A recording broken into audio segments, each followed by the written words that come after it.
ನೀವ್ ಏನ ಹೇಳ್ರಿ ಜೋಳದ ರೊಟ್ಟಿ ಜೊತೆ ಜವಾರಿ ಚೌಳಿಕಾಯಿ ಪಲ್ಲೆ ಮೊಸರು ಚಟ್ನಿ ಇತ್ತಂತಂದ್ರ ಒಂದ್ ರೊಟ್ಟಿ ಹೋಗುವಲ್ಲಿ 2 ರೊಟ್ಟಿ ಹೊಕ್ಕಾವ್ ನೋಡ್ರಿ. ಹಂಗ ಇವತ್ತೊಂದ್ ಸ್ವಲ್ಪ ಶೇಂಗಾ ದುಂಡಿ ಮಾಡೋದಿತ್ತು ಅಂತೇಳಿ ಶೇಂಗಾ ಹುರಿದಿಡಾಕುಂತಿದ್ದೀನ್ರಿ. ಅದ ಕಡಾಳಿಗೆ ಒಳಗ ಹಸಿ ಖಾರ ಮಾಡಾಕುಂತೀನಿ ನೋಡ್ರಿ. ಬಹಳಷ್ಟು ಜನ ನನಗ ಹಸಿ ಖಾರದ ರೆಸಿಪಿ ಕೇಳಿದ್ರಿ.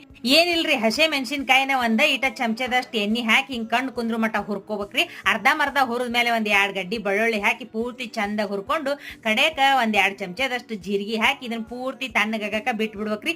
ಪೂರ್ತಿ ತಣ್ಣಗಾದ್ಮೇಲೆ ಒಂದ್ ಮಿಕ್ಸರ್ ಜಾರ್ನ್ಯಾಗ ಒಂದ್ 2 ಚಮಚದಷ್ಟು ಕಲ್ಲುಪ್ಪು ಹಾಕಿ ಹಿಂಗ್ ಗಿರ್ ಅನಿಸ್ಬಿಟ್ರಿ ಅಂತಂದ್ರ ಹಸೆ ಖಾರ ರೆಡಿ ಆಗಿಬಿಡ್ತೈತಿ ನೋಡ್ರಿ. ಹಂಗ ಚೌಳಿಕಾಯಿ ಪಲ್ಯಕ್ಕ ಚೌಳಿಕಾಯಿನೂ ಸೋಸಿ ಇಟ್ಕೊಂಡು ಇಲ್ಲಿ ಪಲ್ಯ ಮಾಡಾಕುಂತೀನಿ ನೋಡ್ರಿ. ಎಣ್ಣೆ ಹಾಕಿ ಸಾಸಿವೆ ಜೀರಿಗೆ ಹಾಕಿ ಒಂದೀಟ ಉಳ್ಳಾಗಡ್ಡಿ ಅರಶಿನ ಉಪ್ಪು ಹಾಕಿ ಕುಟ್ಟಿದ ಹಸೆ ಖಾರ ಇತ್ತಲ್ರಿ ಅದನ್ನ ಹಾಕಿ ಚಂದ ಕೈಯಾಡಿಸಿ ಹುರಿದಂತಹ ಚೌಳಿಕಾಯಿ ಇದ್ರೊಳಗೆ ಸೇರಿಸ್ಕೊಂಡ್ಬಿಟ್ಟು ಆಮೇಲೆ ಒಂದಿಟ್ಟು ಹುಚ್ಚಳ ಪುಡಿ ಅಂದ್ರೆ ಗುರಳ ಪುಡಿ ಹಾಕಿ ನೀರ್ ಹಾಕಿ ಕುದಿಸ್ಕೊಂಡ್ಬಿಟ್ರ ಚೌಳಿಕಾಯಿ ಪಲ್ಯ ರೆಡಿ ಆಗಿಬಿಡ್ತೈತಿ ನೋಡ್ರಿ. ಮುಂದಿನ ವಿಡಿಯೋದಾಗ ಮತ್ತ ಸಿಕ್ತಿ.